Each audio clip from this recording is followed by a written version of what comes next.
Good evening and welcome to Shared Space with Chap and Quita.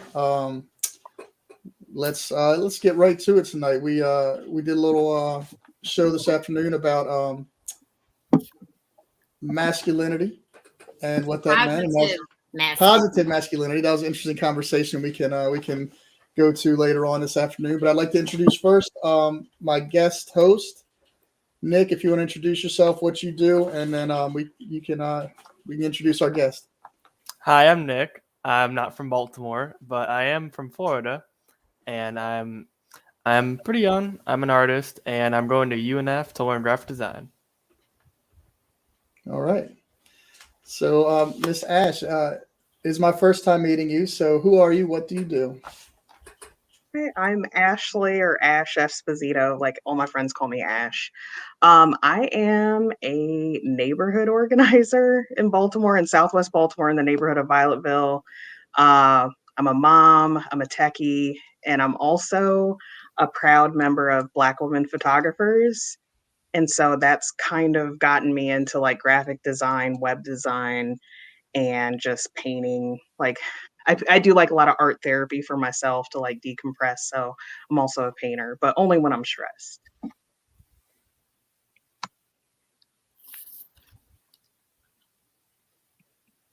For some reason, I can't hear you, Chap. Can you all hear Chap? Is it I'm just me? like, Nope. I'm muted Oh, my mic. Now I was again. just going to say, Q, if you want to introduce yourself real quick.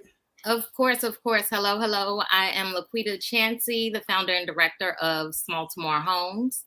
And we build micro shelters and tiny homes for people who are unhoused or experiencing homelessness right here in Baltimore.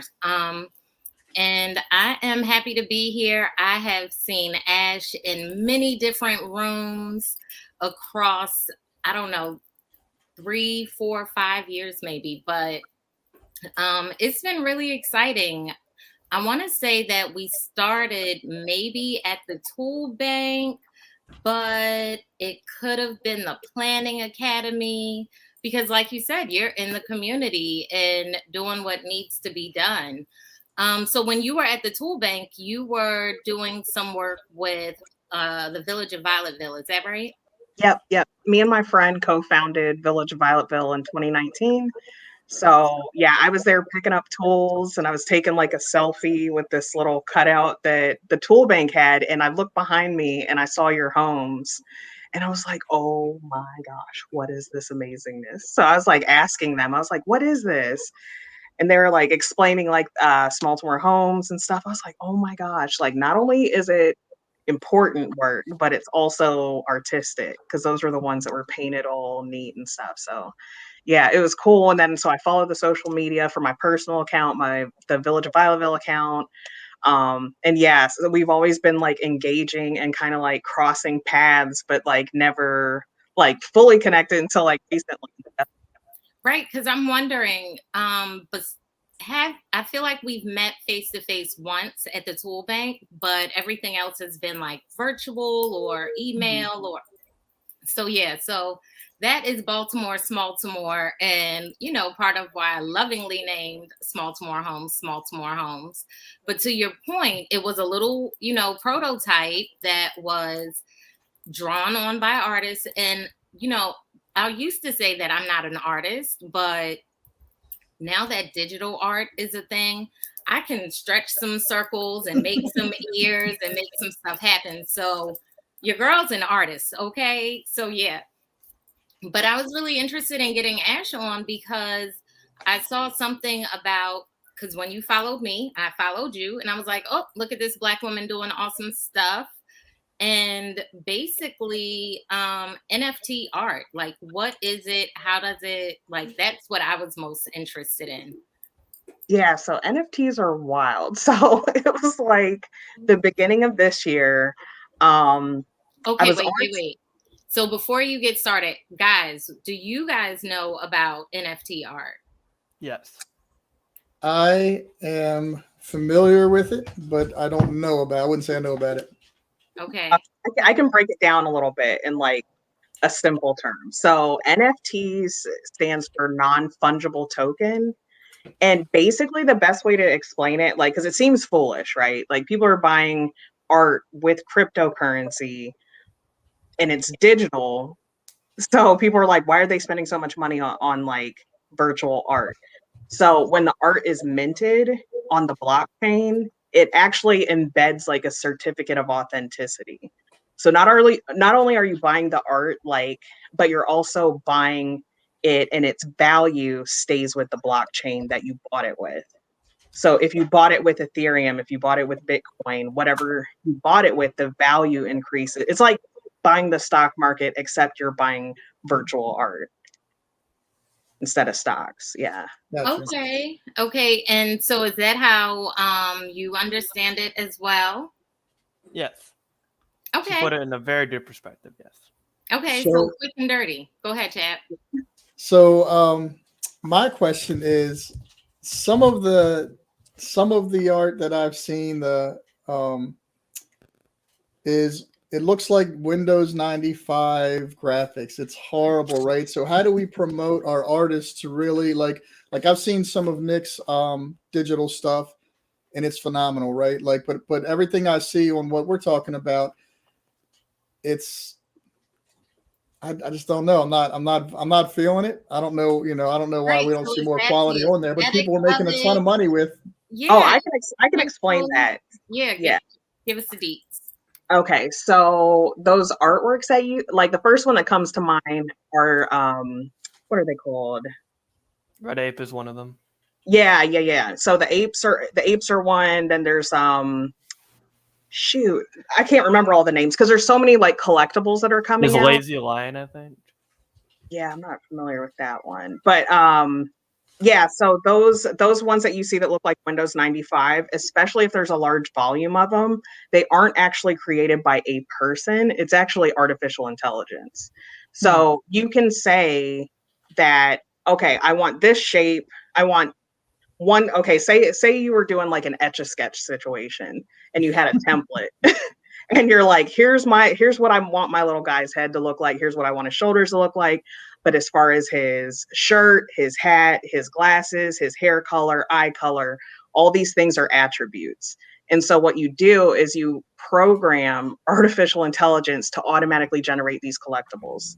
So when all these there's different combinations. So if you have like 50 different hair colors, whatever you get could end up being a very, very unique version. So the reason why you see people buying a lot of these is, like I said, they're tied to the blockchain that you bought it with. But also some people buy them for the rarity.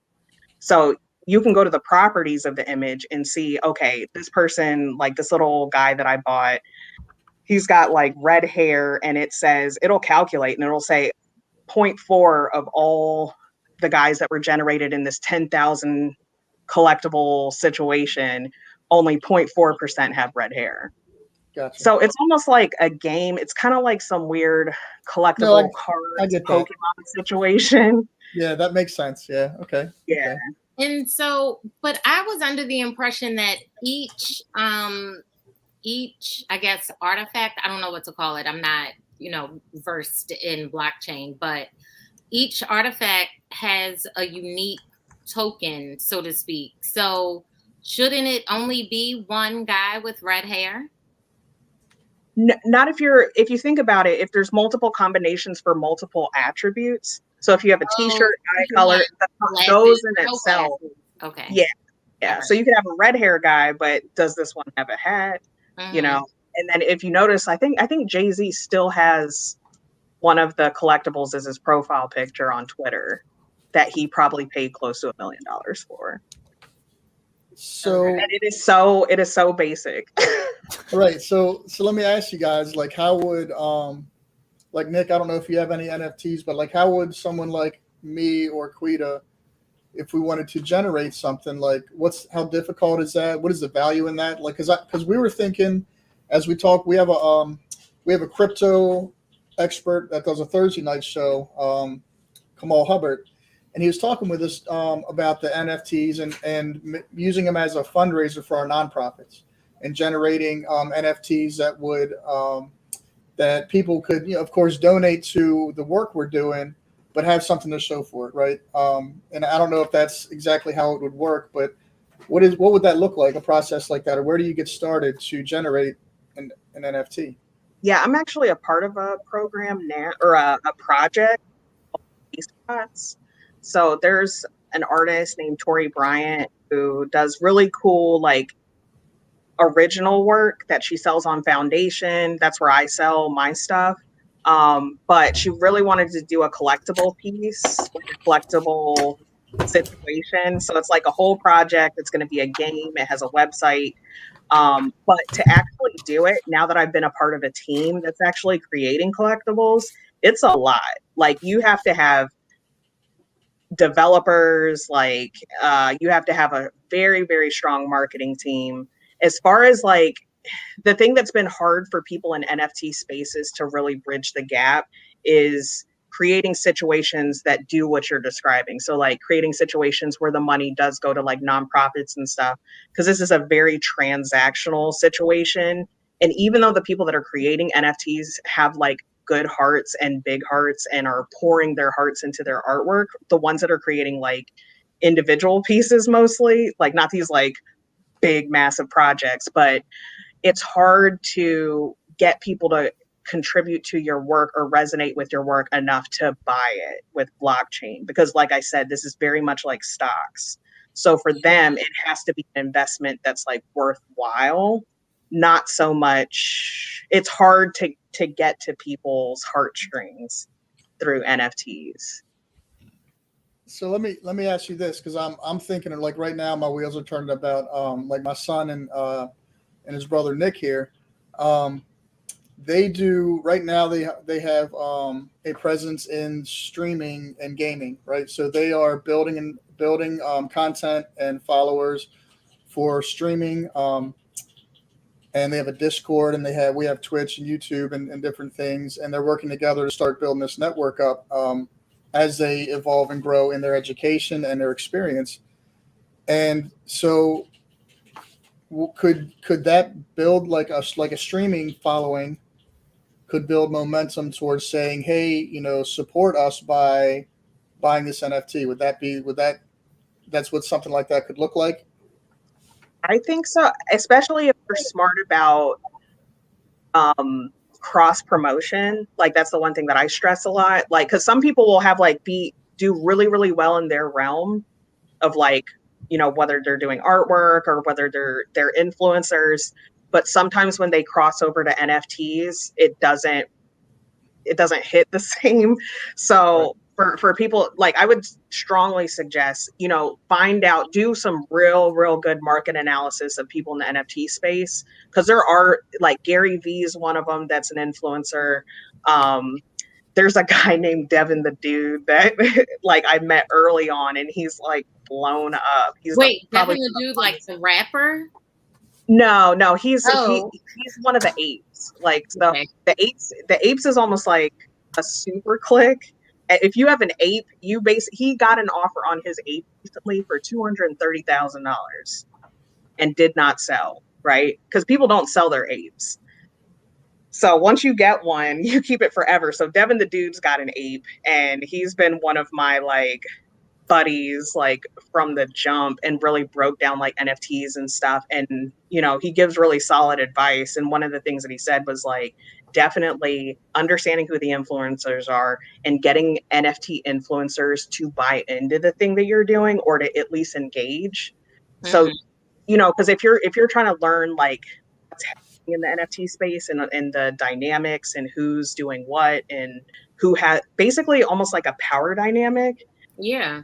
that can be a missed opportunity. You don't want to create an entire project and then mint it, launch it, and then it's a dud. Because the longer it's a dud, it's like the stocks. You have one shot. Yeah. Yeah.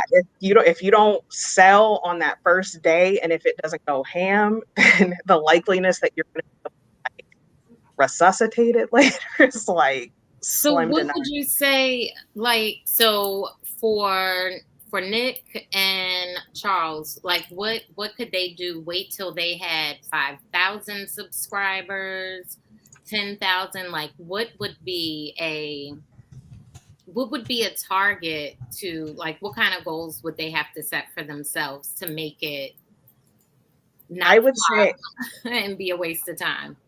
I would say definitely build strong interpersonal relationships with people in the NFT space, because you need those. You're going to need those people to like promote for sure, because you, like I said, you have one shot. Like, just if you think about the way that Twitter works, because NFTs are like very Twitter heavy.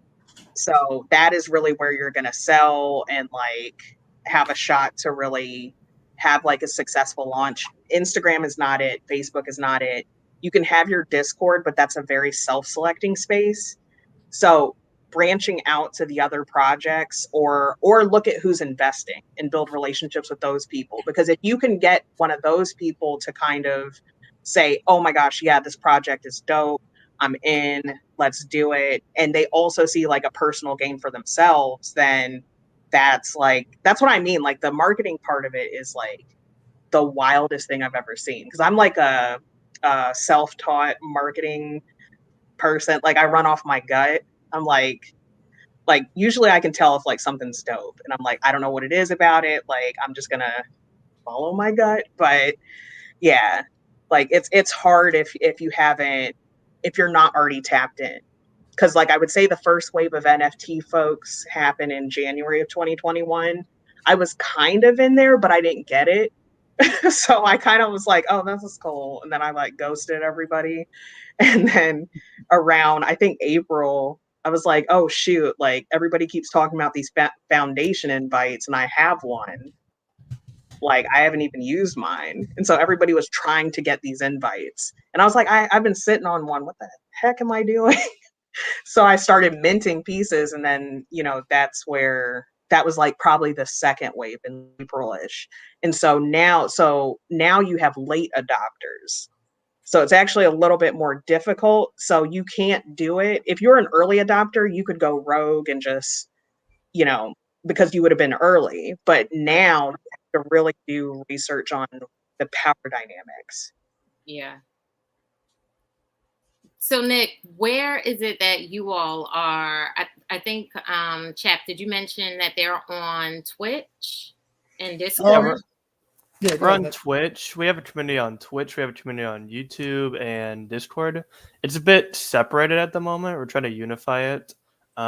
Charles specifically has a YouTube, Brotherhood TV. He's expanding right now, but that's more of a separate community from the one I'm expanding. We're planning on merging them at some point. And then, so with that being said, so you said YouTube, Twitch, Discord. If they were to merge them, is there any one that is more or less in the NFT world? Is that a thing? Discord is where you're most of your planning. So your core people Discord that are for sure. that are like bought in, they're already, it's that self-selecting group. The Discord, your core is going to be what either makes or breaks like the successful launch. Now, the Discord should, and you can also gauge how well you're going to do by how many like new invites you get to the Discord. But one of the other things that's very, very important, because this made my Twitter profile blow up, was Twitter Spaces. So if you're somebody that does not like to talk, I say practice now. And Twitter Spaces is ruthless. So what is a Twitter Spaces? I have what is this? Oh, okay. So do you know Clubhouse? Yeah. Yeah, Twitter Spaces basically kidnapped a lot of us from Clubhouse.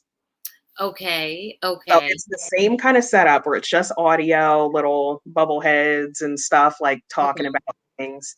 But and the second wave of people were actually part of the beta testing for Twitter Spaces. But Twitter Spaces is where a lot of people with influence will have conversations. But the interesting thing about it is that a lot of those grassroots-ish connections, like people that will promote it and possibly buy it, like if it's within their budget, you'll find in Twitter Spaces. And a lot of times those people will become passionate about a project because they get to know the person behind it.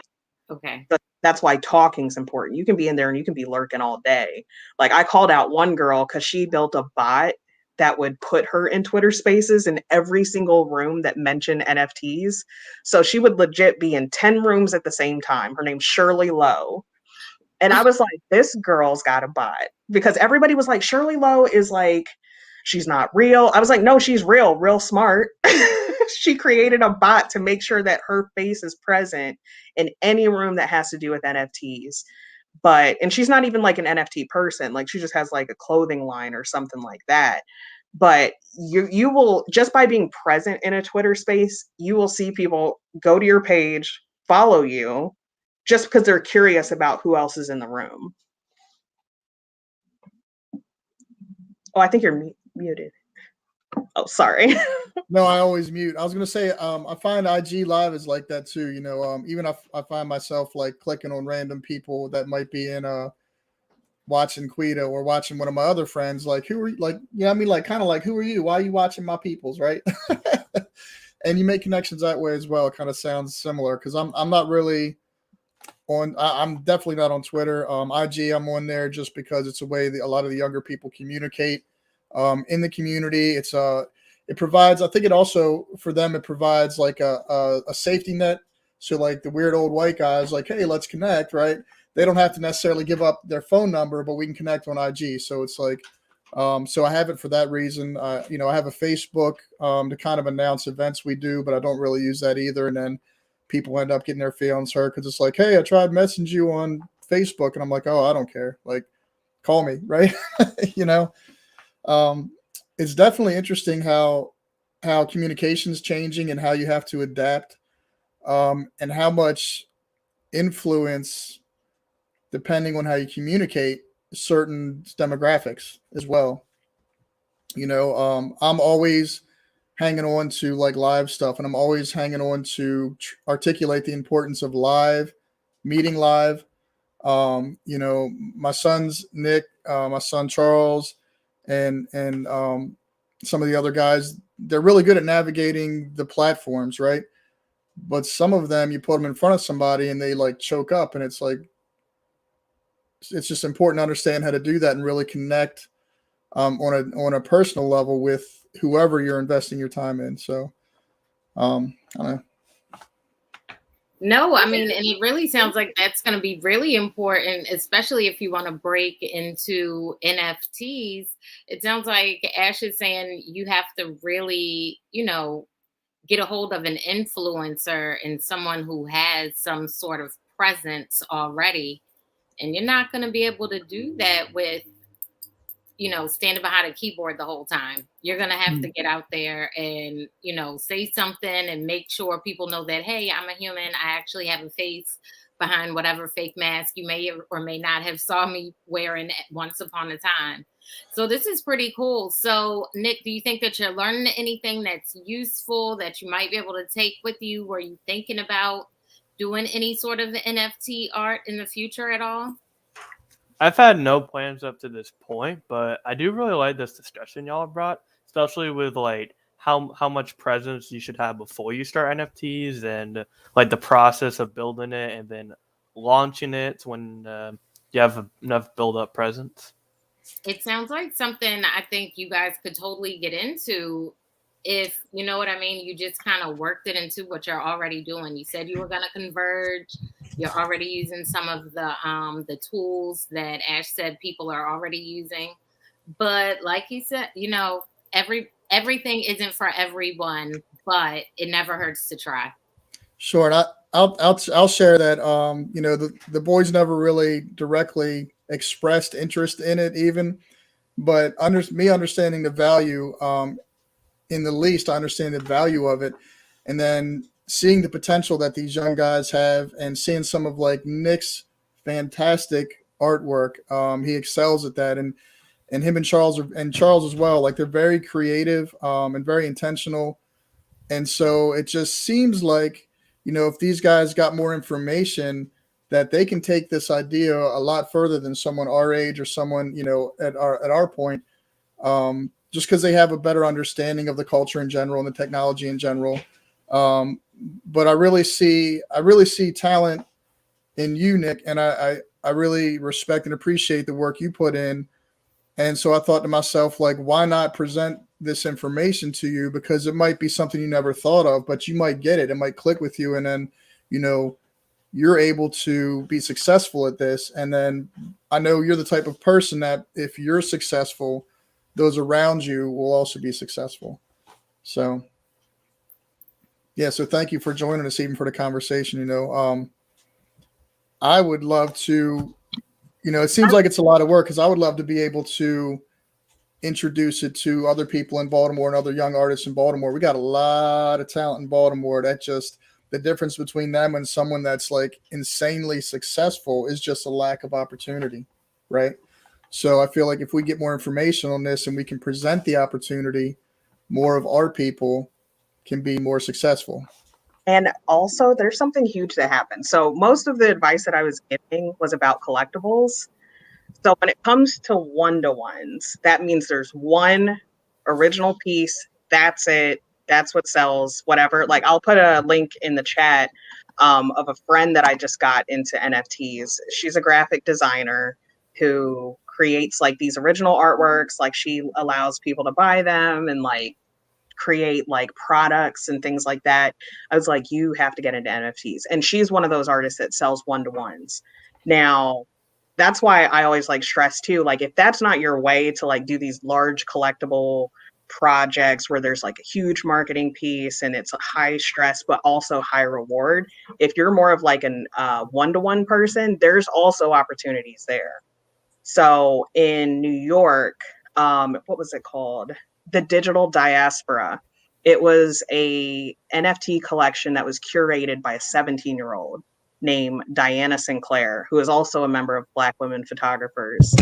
And this Did she do the long neck series or something? One of the artists that did that was a part of the collection that she curated. Okay, yes. I know what you're talking about. So in New York City, there was artwork that was put up that people were able to go up, scan a QR code, get the artwork, whatever. But it was the most amazingly done thing. And I could see that done in Baltimore for sure. Like doing a curated piece, because NFTs can be whatever you want them to be. Like Beeple's one of the biggest like NFT sellers or whatever. The guy took one picture a year for like 10 years or something like that. And those became NFTs. And then they ended up selling like crazy. So, but it's to the point now that like when you do those consciously like curated pieces or collections of pieces that are representing like people of color or underrepresented people that have like a very, very strong story behind it, that becomes a whole movement. That's way bigger than these collectible things. Like I like the collectibles. I own a lot of collectibles, but my heart is in the one-to-ones. And I'll put the link too for the Digital Diaspora so you all can see like what was actually curated by this 17-year-old who was amazing. Like it was just nuts. I couldn't believe it. One-to-one sound a lot more like my style. I do like this idea. Yeah. I'm looking at the artwork you sent me here, and I think this is really creative. I think if we decided to take the NFT approach, we'd definitely lean more towards the one-to-one. Although I'm open to both. I'm open to both kinds. Yeah, and I think that's what I'm more familiar with, the one-to-one. It looks like my video is much slower than my audio, but you guys can still hear me, so we're good. But the one-to-ones, I think that's what I was more familiar with initially when I did my Googles to prepare for the show and such. But I think this is really cool, and it's interesting to see that she was so young and so, like you said, like she informed so many people and influenced so many people through this collection. So having that creativity is pretty cool. Yeah, and I don't see where they have, because if you're somebody that's interested in one-to-ones, I highly recommend Foundation, like selling on Foundation, just because that's where most of the one-to-ones are, and it is where where people will pay a lot for one piece versus the collectibles.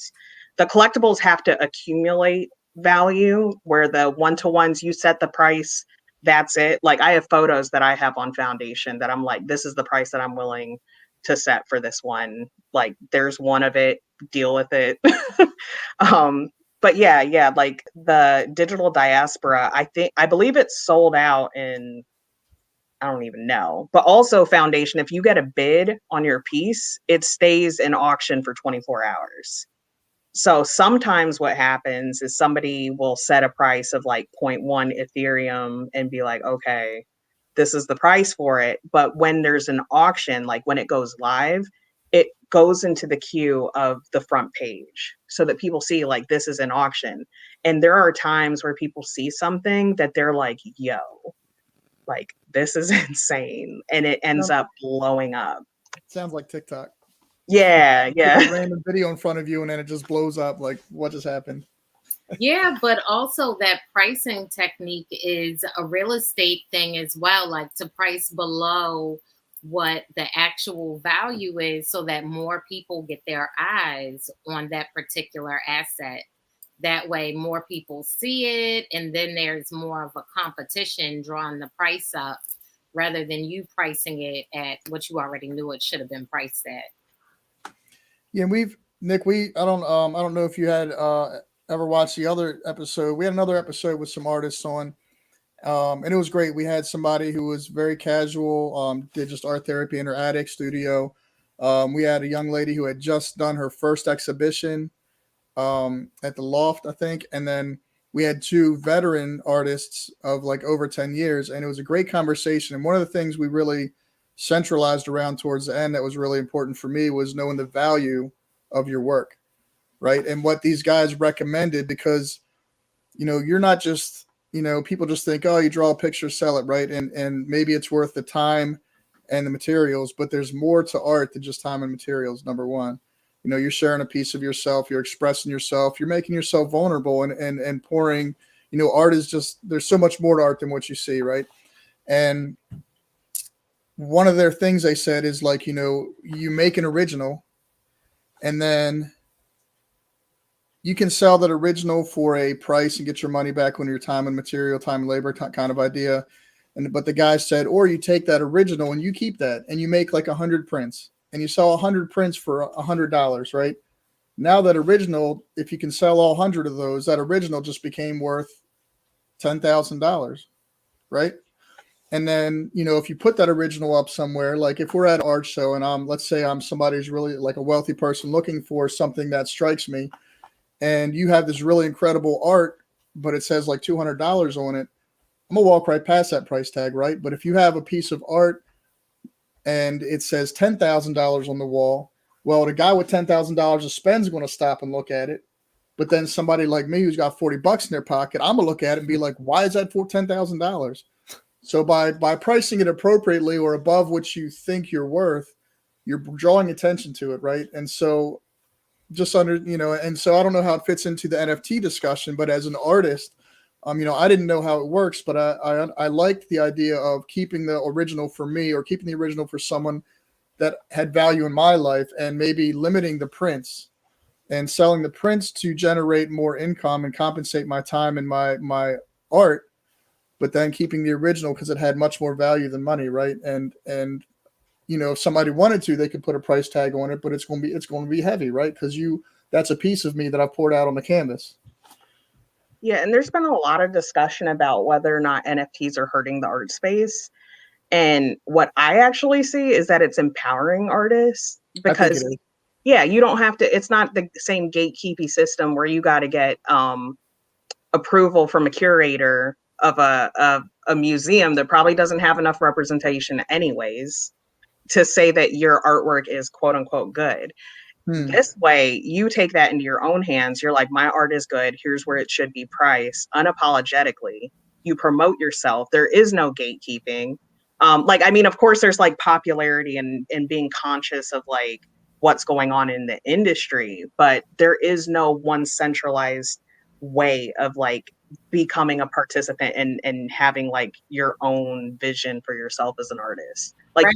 I have an art piece out there where it is a picture that I took in Italy, but it also comes with a picture that I snapped of Matt Damon after I called him Ben Affleck.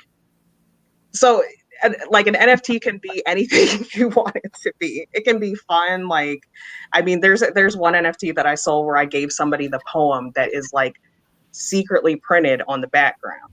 So it like I feel like as far as the art space in a two-dimensional realm, it's much different than being able to take this and just like run with it and add so many different layers to it. Yeah, I think if anything, it's inspiring more. Because I'll tell you, I don't think it's just because I'm getting older, but I'm from Baltimore, 43 years old, and during COVID and during this NFT boom, I have noticed so much more art being generated, being acknowledged, being supported than like ever before in my life. I've never seen it like blow. It's blowing up, right? So that has to be. I think that the NFT movement has to give some credit for that. COVID gets some credit for that. People are home. People are looking for outside the box ways to express themselves, to reach other people, to make money, whatever the reason, right? They're generating more art, and it's being received by people who can't do art or just appreciate how it makes them feel, or appreciate, like, if Nick came to me and he was selling something, man, just maybe it's just because of the relationship. You know what I mean? Like, or it begins with the relationship, and then I find what I like that he's doing, but I find that, I think that it's doing more for artists than not, in my opinion, as Yeah, just a to layman. your point, Chap, I think that a lot of markets are now being decentralized. Like we see the sports market for college students being decent. Like so many things are being put on an even playing field. And yes, of course, there's going to be opposition because the people who are in charge once upon a time and the gatekeepers are no longer as important as they used to be. And they're, quote unquote, losing power, but really the power is being distributed equally like it should have always been. You know what I mean? And so, like, I support this message. NFTs for everybody. I'm gonna figure it out. Nick, I suggest you figure it out as well. I don't see why everybody doesn't sign up for NFT digital making something or another class, because if even if you don't get into it, the knowledge of how the system works is going to be kind of remarkable, because now that we're talking, Ash, you're talking about this Twitter space and how it's a part of, or how it's similar to Clubhouse. And, and I don't know, another year or so, there's probably going to be 3 or 4. There's a foundation app. Like, there's so many things that are pulling us one way or another. Like, just get in where you fit in, because one way or another, something is going to gel. You know what I mean? Yeah. And now's the time, because the other thing that a lot of us know, so there's a few of us, including Devin the Dude, who watch licensing. So you know how people apply for like trademarks, things like that. So he's been watching that, and apparently all the major brands, and every major brand you can think of is about to like ascend on NFTs. So like Gucci, like things that you're like, I don't even understand how they could possibly create an NFT in their industry. Everybody's like about to like mint who knows what into the NFT space, because they see that not only like having decentralized money, like in the form of Bitcoin, Ethereum, like all these different ways, like they're saying that, okay, this is where a lot of funding is going. I don't even know how much Jay-Z paid for his guy that he has as his profile picture, but there's like a lot of money that's floating around, and it's becoming like more of a market than the stocks, and more, like you said, decentralized. Like it's driven by the people. So you can go on OpenSea, or OpenSea is a good one if you're interested in collectibles and seeing what's happening, because they have data analytics that you can find right on the homepage, and you can see how these collectibles are doing. Like which collectible is crushing it, which one's crashing, which one's new. You can look at small collectibles that are just done by a random artist and ends up like just being like a 10-piece collection, and people buy it and then resell it for higher. And there's also like the opportunities of like getting what is it called? Not commission. What is it when you get like a cut of when it resells? Like a referral? Oh, no, I forget what the word is. dividend? Royalty. Oh, Royalties. Yeah. So when stuff resells, you know, even though I've sold some of my NFTs, somebody could resell it and then I get royalties. Oh, wait, I think you're on. The blockchain locks in the point of origin. So that's part of it, I think, right? Yep. Yeah. And once it's like that, once it's the original, you can't change it. You can't do anything with it. Like it's locked in. Gotcha. So, Quita, we need to get with Ash to generate an NFT for shared space, right? can right. can Figure raise some out money how to to support some collab. of the work we're doing. Yeah. But it also sounds like we need to ask people to start subscribing to our shared space YouTube page. Let's start there because we never really ask anybody. And guess how many subscribers? We need to subscribe to our own page, chat. How about that? Yeah, you're right. That's it. See, that's the generation gap. Like these young guys would already, know that, right? Right. Like, subscribe, whatever else they say. I feel like it's 3 things they always say. Somebody tell me what I'm missing. Like, subscribe, and something. Turn on the notification bell. There and you share. go. And share, yeah. See, So- everybody knows. Everybody knows. That's really cool, though, like to know that so many of these different markets are starting to blossom, and almost, as far as I can tell, out of nowhere. Blockchain is really changing the way we're spending money, the way we think about money. And I think that's pretty cool in itself. And it's something that people need to get up on. We need to figure out how to talk to Kamal a little more frequently so that we can get our own knowledge and, know-how up in there. So Ash, what are there any books or other ways besides following? I think you said Devin the Dude and Gary V. Gary V is a huge resource. Following definitely like if you're like an artist that wants to do one-to-ones, definitely follow people like Diana Sinclair. There's like follow me on Twitter. My Twitter's little box random, and I can put you like tag a bunch of people that you should follow and stuff, because like I said, I've kind of been plugged in for a while, and I'm very much like a people watcher, and I can connect dots just by like observing. right. And so yeah, like I've taken note of a lot of these dynamics, and also seen these people from the beginning. So seeing these people from before they blew up a little bit. Yeah, like I mean, me and actually Devin threw me a birthday party on Twitter Spaces when Twitter Spaces first started, because it was like the pandemic, and I was like, this is whack. So we actually had a Twitter Spaces birthday party, and it was such like a small community. Now, if any of these people host like a Twitter Space, you'll probably see like 1,000 people in there. Right. It's not as intimate. Yeah. But it's weird because it still is intimate. Even though there's so many people, the way that NFT folks talk in Twitter Spaces and how much of their heart they pour out and how authentic they are, it feels more intimate than Clubhouse. It's a lot more raw than Clubhouse, which is why a lot of us left. We were like, that Clubhouse feels very corporate, where like Twitter Spaces and NFTs feels like the streets sometimes. Like, and also therapy, because we'll talk about some like real stuff. So yeah, I understand. Go ahead, Chad. I just want to change conversation a little bit and introduce Coach real quick. So we got Coach Rodell. How you doing, brother? Great, sir. How are you, man? Welcome to the show. So would you like to introduce yourself? Tell us who you are, man. What you do? Coach Rodell, I mean, it's a whole lot that I do.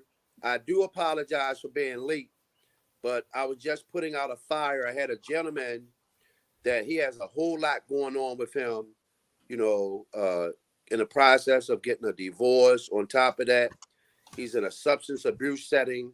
So that's where I was doing most of my building and networking with him to kind of keep him calmed down. So what I do is coach basketball. I'm a basketball coach, life skill developer.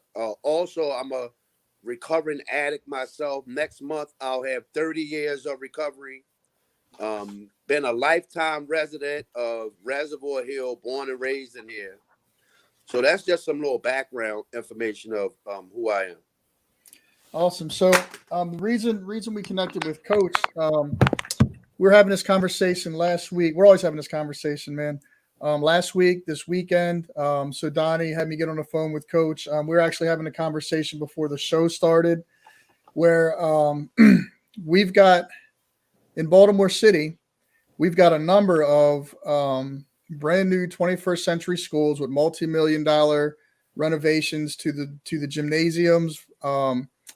And the community does not have access to those spaces. Not only the community associations, as well as rec centers that are attached to the schools and are partnered with the schools, are being denied access, arbitrarily by either principals or by policy. They can't. I recently resigned from Parks and Recs. I worked at a rec center for almost 2 years with a gym available less than 100 feet away that we weren't allowed to use because MOUs and policies and lawyers had to meet between agencies, between the schools and recs, and all the politics going on. In the meantime, my kids are dying in the street. I got a place to take them, but the powers that be are telling me we can't bring them in for whatever reason. And it's a struggle to see a empty gym, across the hall from a rec center, and then see 9 boys out front shooting craps that want to come in and hoop, and I have to tell them no.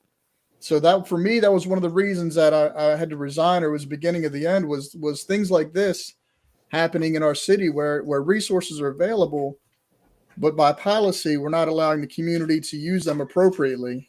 And so that's kind of what I reached out to Coach for and kind of have a discussion about, like, how do you deal with that as a coach? How do you deal with that as a community organizer? How do you, because we've only got a couple minutes left, but I kind of want to go into that a little bit and raise some awareness, and we'll get you back on another night where we can, have a full discussion about it. But where do you begin to battle that? Because going through the chain of command and going through the process, I was in it for almost 2 years and it went nowhere. Right. So do we need to raise money and build our own gym and then don't let the city people use it when the mayor comes by? Be like, no, Yes. this is for community, bro. You know what I'm saying? You ever heard of Leadership Athletic? No, sir. Leadership Athletic is a facility out in Lansdowne. So they have their own facility. They don't abide by no other guidelines. A parent today called me. Her son has been disciplined. She has shut him down. Well, he is 13 years old and he's walking outside with a BB gun. Now, the BB gun looks like a real gun. It looks like a real gun. And all kind of thoughts has been gone in her head, because you could have got killed or arrested for a long time. Now, that 13-year-old also had the privilege of being in a rec center since he was 5 years old.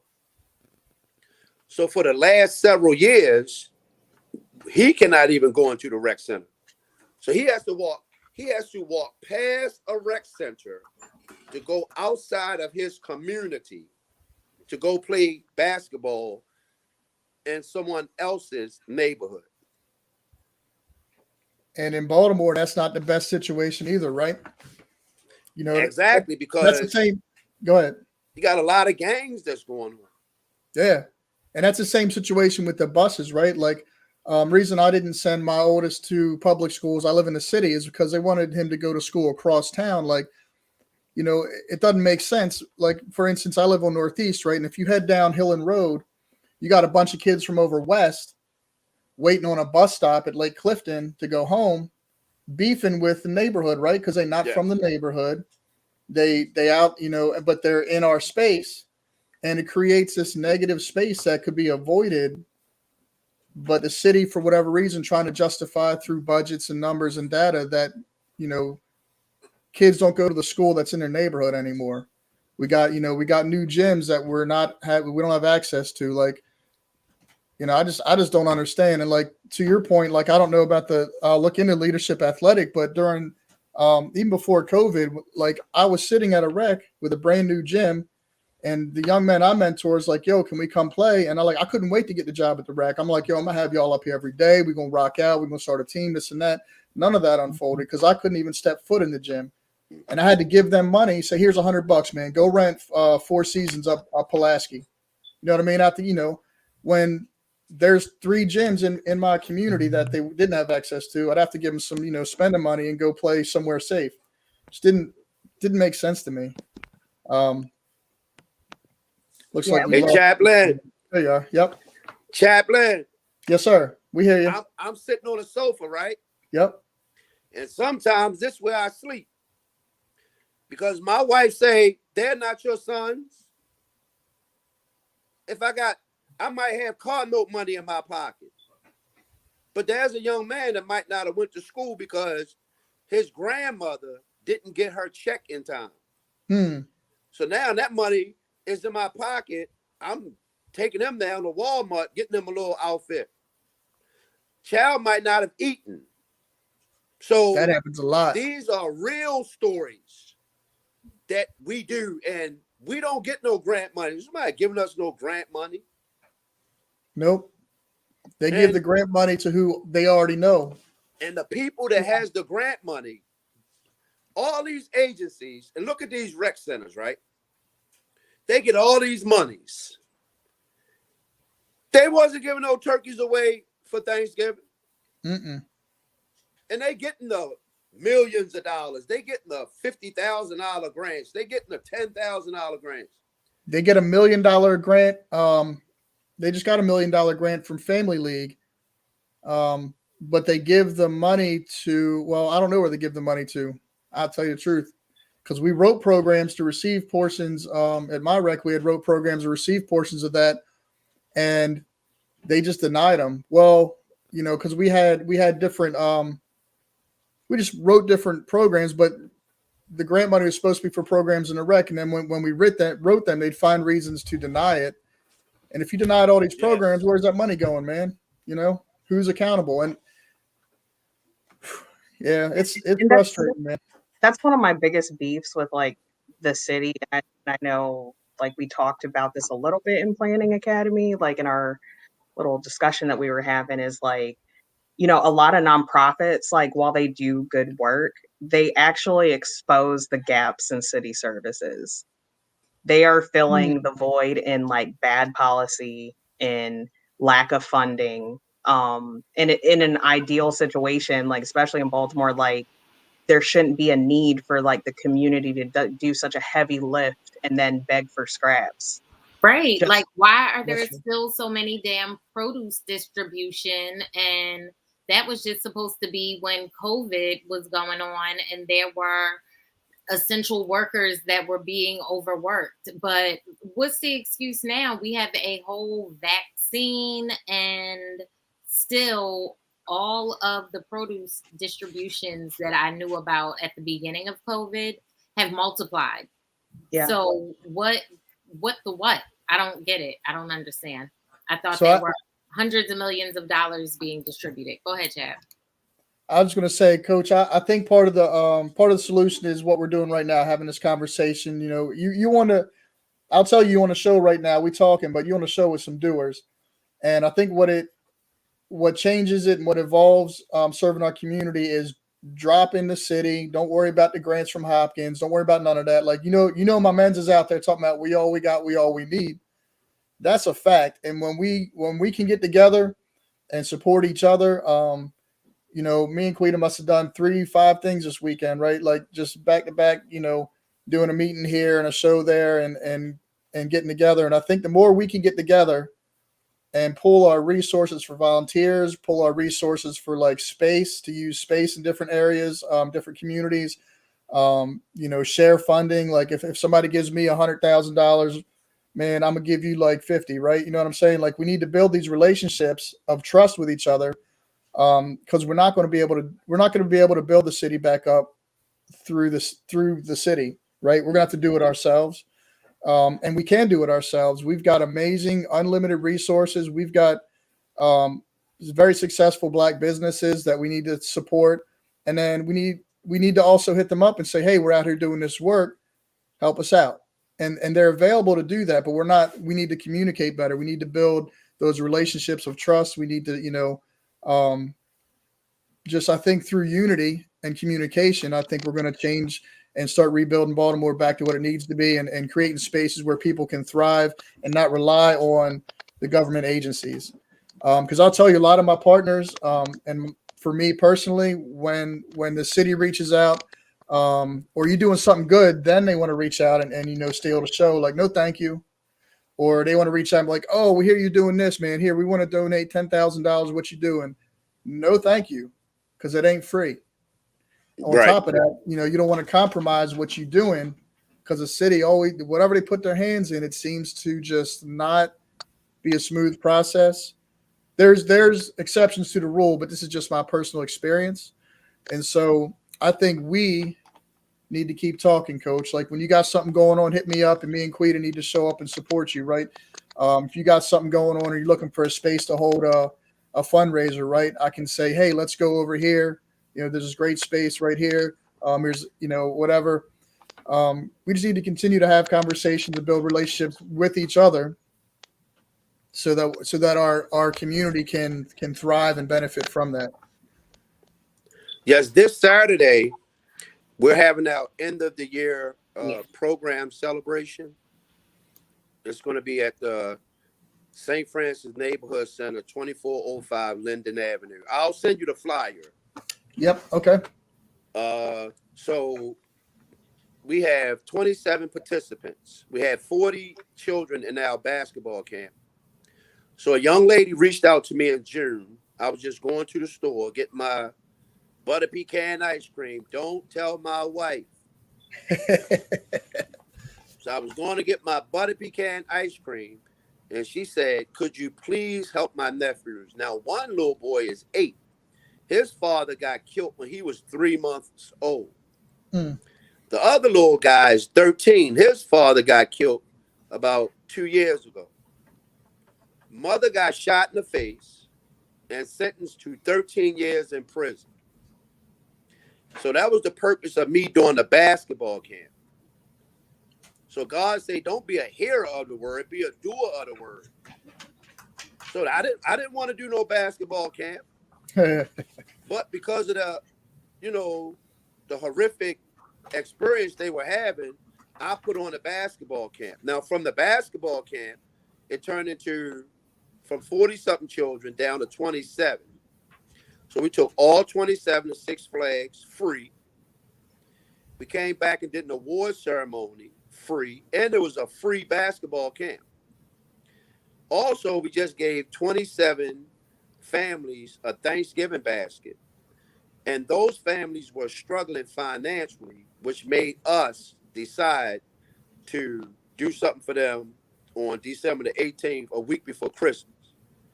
So my job, they bought 27 $50 gift cards from Downtown Locker Room. And the manager at Downtown Locker Room is a good friend of mine. So what he did was he matched it.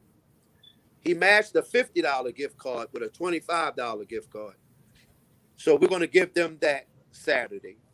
And then there's a rabbi around here, Beth Am.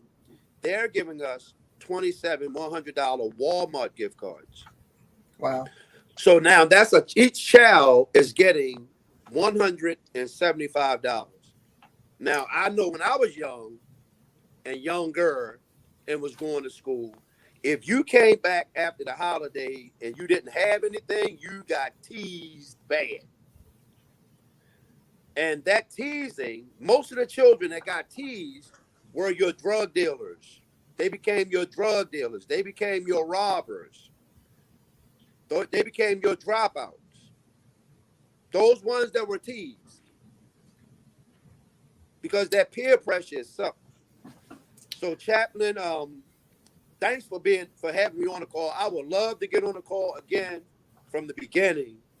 And yep, we'll do that for sure. And I want to point out in your testimony what you're sharing.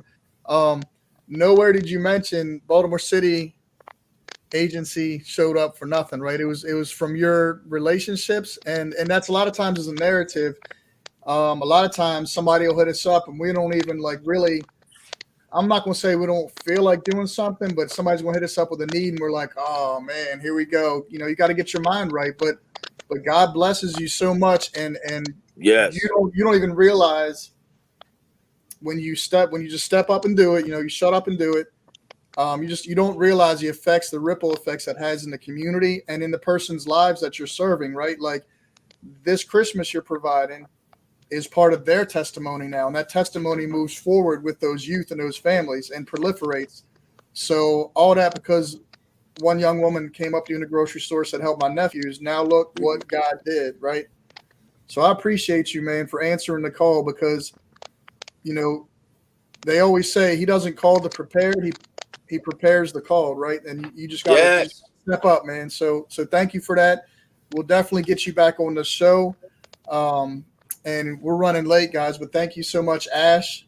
Thank you, Nick, for coming on. Thank you, Quita, my partner, for just helping us consistently have this show and provide content and information for our family and our community. You know, I love our community. I love our family. I love Baltimore. And we love you back. Yeah, man. So we'll continue to keep having this show and sharing our space with y'all. Thank you so much for tonight, and see you guys next week. See you guys. See ya.